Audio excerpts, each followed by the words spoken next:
ومن يرغب عن ملة إبراهيم إلا من سفه نفسه ولقد اصطفيناه في الدنيا وإنه في الآخرة لمن الصالحين.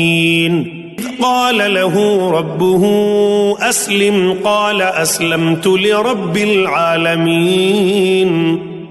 ووصى بها إبراهيم بنيه ويعقوب يا بني إن الله اصطفى لكم الدين فلا تموتن إلا وأنتم مسلمون. أم كنتم شهداء إذ حضر يعقوب الموت إذ قال لبنيه ما تعبدون من بعدي قالوا نعبد إلهك وإله آبائك إبراهيم وإسماعيل وإسحاق إلها واحدا ونحن له مسلمون.